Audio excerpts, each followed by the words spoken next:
안녕하세요, 라이더원입니다. 제가 시력이 나빠서 도수 클립, 도수 필름 등을 많이 사용을 했었는데 전부 다 왜곡이 심했어요. 그리고 눈썹이 닿는 현상도 있었고 습기도 잘 차고 습기가 잘 빠지지도 않았죠. 그래서 알아보다가 도수 가공이라는 걸 알게 되었고요. 도수 가공만 이번에 4번째 하고 있어요. 곡을 바꾸는 바람에 렌즈를 그렇게 바꿨던 거고요. 이번에 새로 구입한 필드 자켓 도수 가공이 끝났습니다. 도수 가공은 맥스트리머라는 회사에서 합니다. 색상은 실버 미러를 살짝 넣었어요. 거의 클리어처럼 보이는데 투과율은 80%라서 주야간 겸용으로 사용을 할 수가 있어요. 도수 가공할 때 렌즈 종류가 여러 가지가 있는데요. 이 필드 자켓에 사용한 렌즈는 액티브 라인이라서 가장 하위 라인이에요. 하지만 기술들은 거의 들어갔다고 보면 되죠. 그 대신 방탄보다 조금 약하다고 해요. 그렇다고 해서 산산조각 나진 않고요. 고글로 사용하는데 크게 문제는 없습니다. 제가 맥스트리머 렌즈를 쓰는 이유가 렌즈가 얇아요. 일단 보시면은 렌즈가 이렇게 프레임 안쪽으로 들어가는데 여기 끝에가 살짝 영상에서 보일까요? 여기 지금 살짝 울잖아요. 이 부분이 굉장히 두꺼워요. 렌즈 끝부분이라서 이 부분을 얇게 가공하는 게 맥스트리머의 기술이라고 하더라고요. 이게 없으면은 끝부분이 아마 프레임 밖으로 튀어나올 거예요. 그래서 볼에 닿겠죠.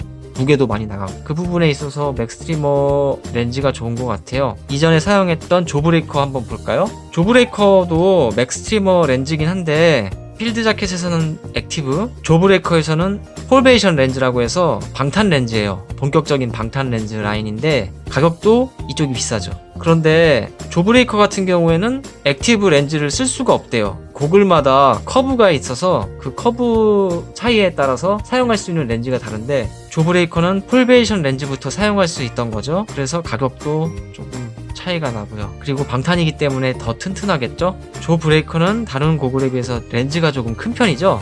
그러다 보니까 끝이 많이 두꺼워져요. 조브레이커도 렌즈 끝부분을 가공을 하긴 했지만 워낙 렌즈가 크다 보니까 가공을 해도 이 정도 두께가 나와요. 지금 벌써 좀 두껍죠. 그러다 보니까 필드 자켓보다는 조금 더 무거울 수 있죠. 하지만 끝을 가공해서 이 정도지 가공이 안 된 렌즈면 이만큼 두껍겠죠.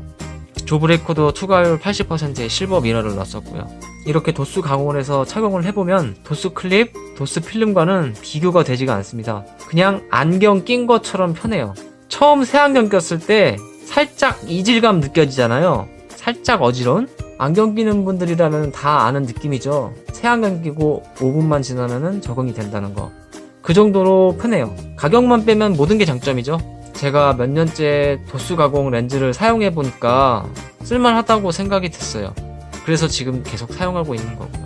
아무래도 도수 가공이다 보니까 가장 저렴한 라인이라고 해도 고글 한 개 값 정도는 나간다, 그렇게 생각하시면 되고요. 렌즈의 색깔이라든지 미러 이런 거 넣는 거에 대해서 추가 요금은 없지만 변색 기능을 넣게 되면 조금 더 가격이 비싸다고 해요. 저는 변색을 그렇게 선호하지 않기 때문에 이렇게 주야간 겸용으로 맞춘 거고요. 시력 같은 경우도 제가 마이너스 3.75기 때문에 저보다 조금 나쁜 4.0, 4.25? 이 정도까지는 아마 사용할 수 있을 것 같아요. 물론 그것도 고글 커브에 따라 다를 수 있겠지만 어쨌든 저처럼 시력이 나쁜 분들이 고글을 쓴다면은 이렇게 도수 가공을 한번 생각해 보시는 것도 좋을 것 같아요. 네, 오늘 영상은 여기까지 하도록 하겠습니다.